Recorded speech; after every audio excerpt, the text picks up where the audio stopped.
vocês? Nós estamos de quarentena, mas estamos muito vivos e estudando bastante, né? Essa é a nossa primeira videoaula, acho isso muito bacana, a gente está entrando num outro estágio, nós estamos nos adaptando a esses novos tempos. E nessa primeira videoaula, eu quis trazer novamente um assunto que nós tratamos na aula passada e vocês já fizeram a atividade.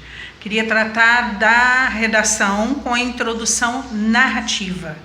E para isso eu trouxe uma redação nota 1000 do Enem de 2018. O nome da aluna da candidata é Fernanda Carolina de Deus.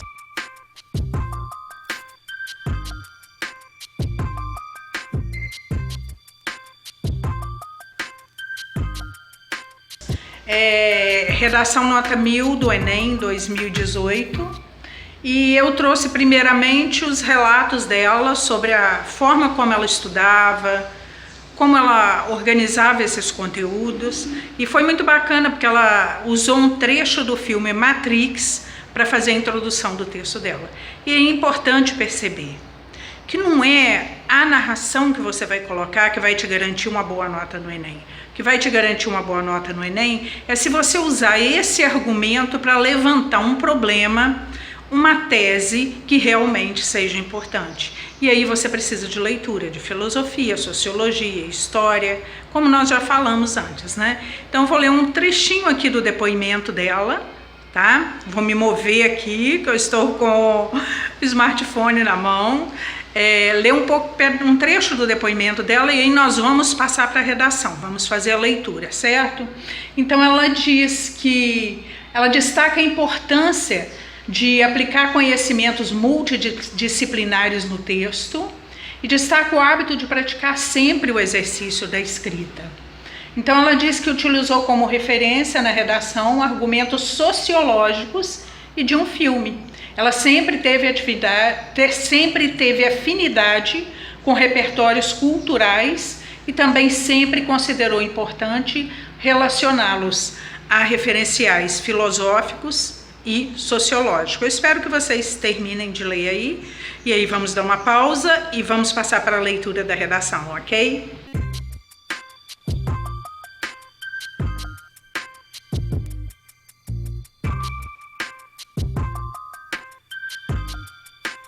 Bom, então nós vamos aqui à leitura da redação nota 1000 do ano de 2018 da Fernanda Carolina de Deus. Ela inicia a redação dela falando sobre o filme Matrix. Eu vou ler só a introdução. Se vocês quiserem ler a redação dela inteira, vocês vão pesquisa o nome dela. Vocês vão ter a oportunidade de saber quais foram os argumentos que ela desenvolveu após essa introdução, ok? Então vamos à leitura.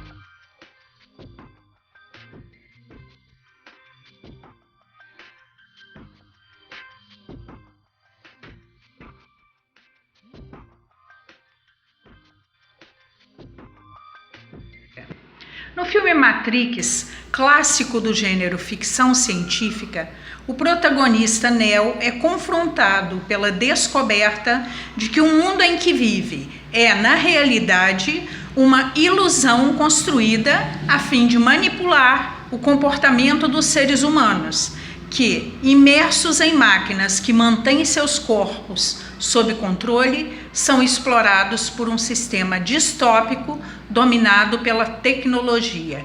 Presta atenção que ela construiu um período muito longo, mas ela não se perdeu, não errou a concordância, ela tinha uma propriedade muito grande sobre o que ela estava escrevendo. E aí ela continua. Embora seja uma obra ficcional, o filme apresenta características que se assemelham ao atual contexto brasileiro, pois assim como na obra, os mecanismos tecnológicos têm contribuído para a alienação dos cidadãos, sujeitando-os aos filtros de informações impostos pela mídia, o que influencia negativamente seus padrões de consumo e sua autonomia intelectual. Presta atenção que ela traçou um paralelo entre a história do filme e a situação atual no Brasil. Acredito que não seja só no Brasil, né? E aí eu destaquei em vermelho a tese que ela apresenta. Qual é a tese? que esses filtros de informações, o que são filtros de informação, gente? De todas as notícias que você vai ver, de diversos órgãos, até em postagens em redes sociais, você não vai encontrar nenhuma mentira absoluta. São verdades manipuladas, ou seja, eu vou dizer só aquela parte da verdade que me interessa. E isso é manipulado por diversas frentes, religiosas, políticas, econômicas. Então, o que ela está dizendo é isso são os filtros de informações. Eu vou filtrar a informação de acordo com o meu interesse, de acordo com o interesse da minha instituição, de acordo com o interesse da minha classe. Isso são os filtros de informação. Então ela diz que esses filtros de informações impostos pela mídia, eles acabam influenciando negativamente os padrões de consumo. Prestem bem atenção nisso, se de repente alguém falar, vai haver uma recessão e vão faltar alimentos nos supermercados. Ninguém pensa no coletivo, as pessoas entram num desespero, elas mergulham sem pensar, sem uma capacidade reflexiva, sem autonomia, elas partem para o supermercado em pânico e esvaziam todas as prateleiras, sem parar para imaginar, mas de onde veio essa notícia, qual é a fundamentação, as pessoas não buscam saber, né? Então ele está dizendo que esses filtros de informações impostos pela mídia, eles influenciam negativamente os padrões de consumo e a autonomia intelectual das pessoas. As pessoas ficam buscando verdades. Houve um tempo em que a filosofia se preocupava em buscar a verdade. Hoje a grande preocupação não é buscar a verdade. Você acha a verdade para todo gosto. A grande preocupação é você saber qual verdade você vai adotar para você. Se você quer ser uma pessoa reflexiva, se você quer ter autonomia, você não vai poder ser fundamentalista. Você vai ter que ouvir opiniões contrárias, pesquisar sobre aquilo, qual a fundamentação, não pode ser preguiça, para você conseguir um meio termo nessa situação. Então você vai ver que a tese dela foi essa aí final, é isso que ela vai defender ao longo do texto, né? Então tá.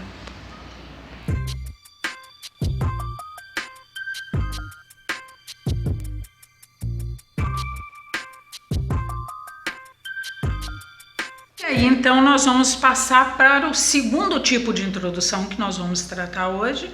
Eu trouxe, eu acho que foram 3 exemplos, 2 redações, nota 1000 no Enem 2019, que usaram exatamente isso. Usaram uma citação para fazer a sua introdução. O primeiro que nós separamos aqui, o nome dele é Augusto Scapini, redação nota 1000, Enem 2019. Com 17 anos, o estudante Augusto de Goiânia fez o Enem por 2 vezes. Ele concluiu o ensino médio em 2019 e afirma que começou a aperfeiçoar a escrita desde o primeiro ano. Para alcançar nota máxima na redação, entre algumas técnicas de estudo, Augusto seguiu o conselho do professor e separava informações que poderiam ser selecionadas com os possíveis temas. Aí vem uma citação, uma fala dele, que diz: em primeiro lugar, eu me preparei emocionalmente para ficar tranquilo no dia da prova. E isso é muito importante, né? Depois, a conselho do meu professor de redação, durante o ano, separei um caderno para anotar possíveis repertórios socioculturais, como citações, teorias e dados de outras áreas do conhecimento, como história e filosofia. Ele foi aprovado em Relações Internacionais na Universidade Federal do Rio de Janeiro. Isso nós já falamos em sala de aula, vocês estão lembrados? Nós dissemos, falei com vocês, comecem a pesquisar na internet, montem uma pasta no seu computador, no seu celular, monte um blogzinho lá, alguma coisa, e comece a selecionar. Hoje eu vou ler sobre esse tema. E sobre aquele tema você vai construindo, porque você tem que ter uma carga de leitura, senão você não consegue montar uma boa argumentação. E aí nós vamos à redação do Augusto Scapini, e ele começa citando Aristóteles, né? Filosofia aí, ó.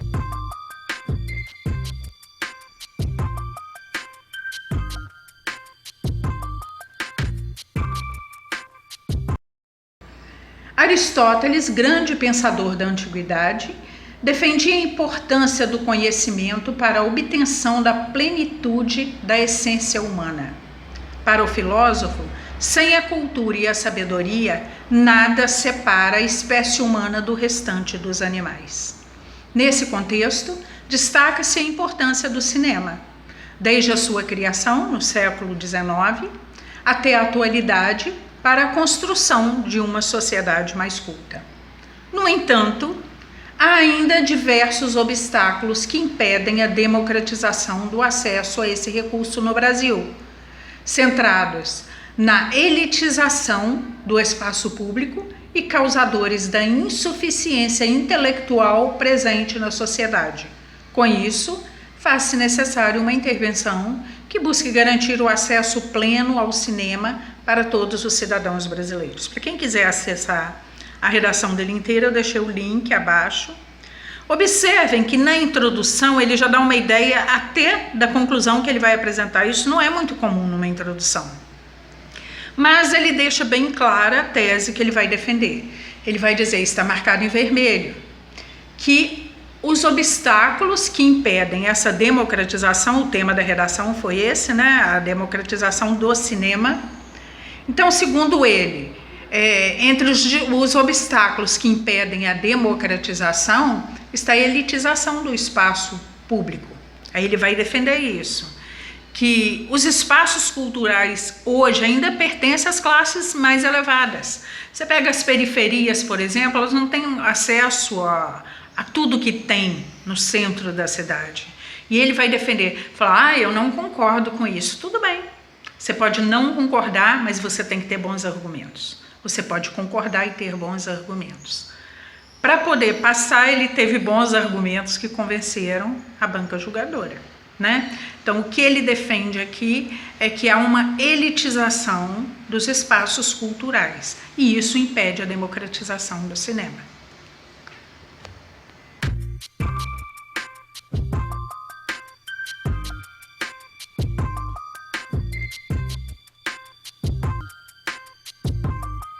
Então, eu acho interessante que vocês observem não apenas o tipo de introdução construído por eles, mas principalmente a rotina de estudos e como é importante essa leitura, participar de tudo que acontece, montar um arquivo, né? E a estrutura mesmo, né, da construção, vocês vão ver a forma de se apropriar da construção do texto, mas também dos assuntos. E aí nós vamos com uma outra moça que conseguiu nota 1000 no Enem 2019, o nome dela é Vitória Oliveira.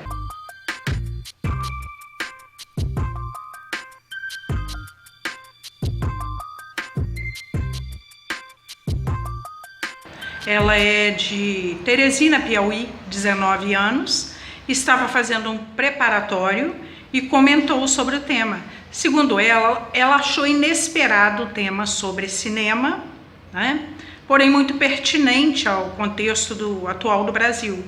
Ela conta que não praticou redação sobre cinema, mas sobre cultura, sim. Ela conquistou a vaga no curso de Medicina na Universidade Estadual do Piauí.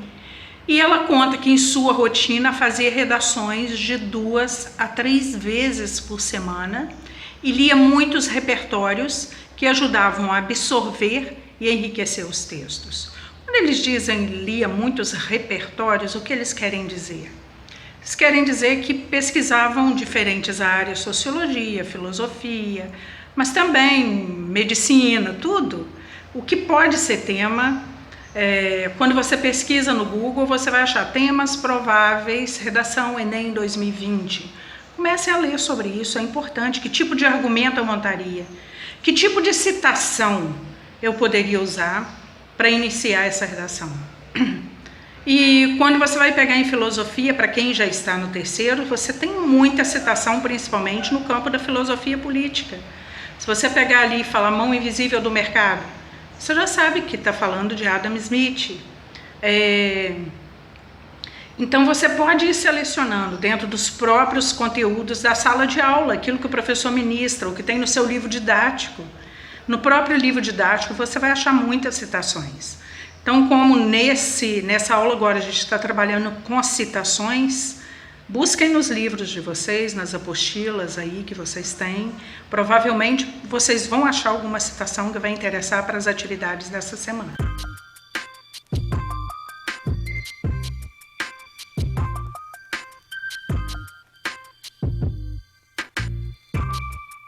E aí a Vitória Oliveira, ela começa a redação dela citando um autor que por um acaso eu não tive o prazer de conhecer, mas ela inicia em sua obra Cidadãos de Papel, o célebre escritor Gilberto de Menstein disserta acerca da inefetividade dos direitos constitucionais, sobretudo no que se refere à desigualdade de acesso aos benefícios normativos. Você nota já no início dessa redação que ela tem uma propriedade sobre o que ela está falando, ela tem um vocabulário muito bom, não é um vocabulário comum da adolescência, e isso demonstra a carga de leitura que ela tem. E aí ela prossegue. Diante disso, a conjuntura dessa análise configura-se no Brasil atual, haja vista que o acesso ao cinema no país ainda não é democrático. Essa realidade se deve essencialmente à falta de subsídios para a infraestrutura nas regiões periféricas e à urbanização desordenada das urbes. Qual é a tese que ela está apresentando aí? Ela já está dizendo, o tema é esse, a democratização do cinema. E ela diz que o que ainda falta no Brasil, não há uma democratização do cinema, porque não existem investimentos na infraestrutura das regiões periféricas. Por exemplo, você pega um bairro da periferia, em Cataguases, suponhamos ali o bairro São Vicente, vamos no São Vicente. Não é um bairro que tem, por exemplo, uma prefeitura regional, que tenha uma assistência ali, um centro cultural. Isso poderia ser interessante, tem até alguns projetos que a gente já vê que fazem isso, né?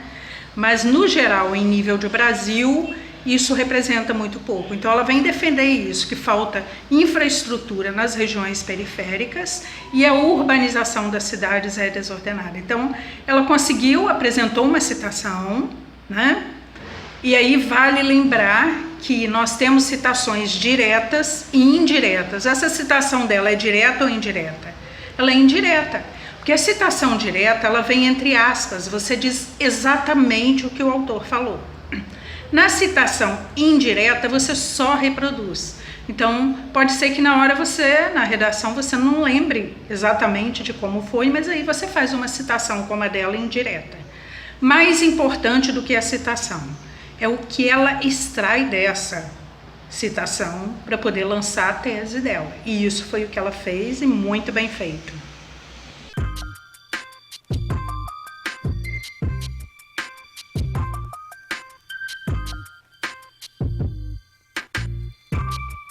Então agora, para a gente finalizar essa videoaula, falando sobre a escrita da introdução do seu texto dissertativo, com o uso de uma citação, nós vamos trazer aqui um exemplo que eu tirei de um site, inclusive tem um material interessante sobre isso, tem um endereço aí abaixo, um blog, vale a pena fazer uma visita. Então ele traz exemplo de introdução com uso de citação sobre o tema Desafios da Educação no Brasil do século XXI. E aí observe que ele trouxe uma citação direta. E se isso fosse numa redação de Enem, diríamos que o candidato lembrou exatamente todas as palavras com as quais o filósofo se expressou e disse aquilo. Então ele começa assim: o educador e filósofo brasileiro Paulo Freire afirmava que, abre aspas, vai começar a fala do Paulo Freire, se a educação sozinha não transforma a sociedade, sem ela, tampouco a sociedade muda, fecha aspas. Analisando o pensamento e relacionando à realidade da educação no Brasil, percebe-se a necessidade de um olhar mais atento para o aprimoramento do sistema de ensino, considerando sua importância para a promoção de uma sociedade mais crítica e reflexiva, que, consequentemente, tende a ser mais justa, igualitária e humanizada. Nesse eu não marquei em vermelho onde está a tese. Vamos ver se consegue acertar. Ele trouxe a citação, depois ele fez o mesmo que uma anterior fez, não lembro qual foi, relacionou a citação do Paulo Freire à situação brasileira. A menina que fez a introdução com a narrativa, ela fez isso, ela relacionou a situação do filme Matrix à situação que ocorre no Brasil. Vários fazem isso, usou a citação e relaciona com a situação do Brasil, que aí você vai traçar esse paralelo e consegue desenvolver a sua argumentação. Então, primeiro, ele fez essa comparação. E aí ele lançou qual é a tese dele, o que ele vai defender.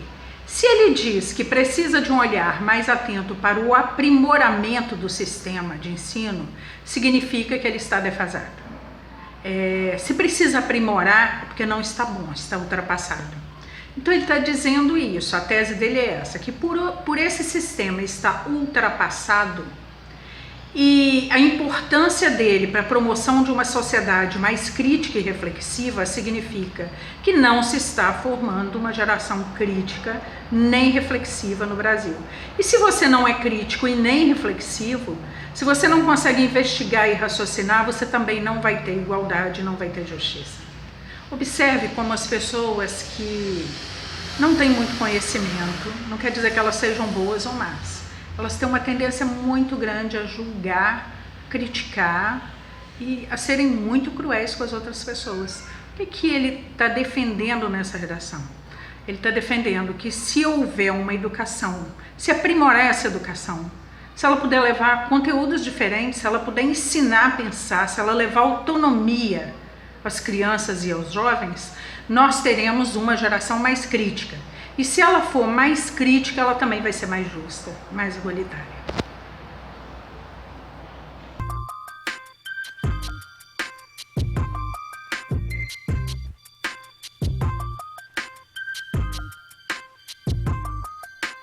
Bom, então nós estamos aqui já na parte final, né? Vamos praticar, mas eu havia esquecido de comentar um recadinho que eu deixei no slide anterior.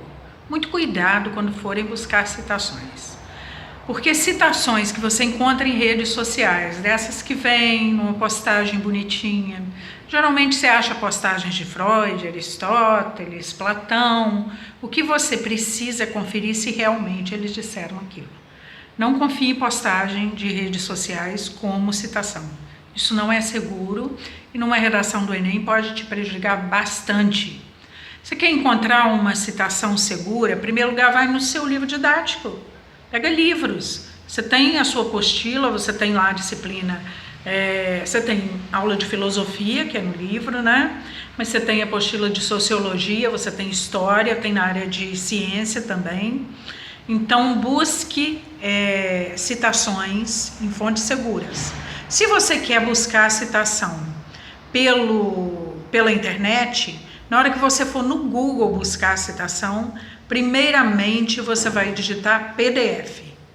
Tudo que você digita PDF primeiro, antes de um tema de redação, antes do nome de um filósofo, antes de uma citação, você vai ser levado direto a algum artigo científico, alguma revista científica. E qual a garantia disso? Porque para publicar numa revista científica, você passa por um conselho editorial, que é uma banca que vai analisar se realmente o que você disse pode ser publicado, se caiu num artigo produzido dentro de universidade ou numa dissertação, numa monografia, significa que o aluno passou por uma banca antes de dizer aquilo. Então prestem muita atenção, já podem começar a procurar no livro didático de vocês as citações que podem servir para essas redações. Então nós vamos lá, vamos praticar?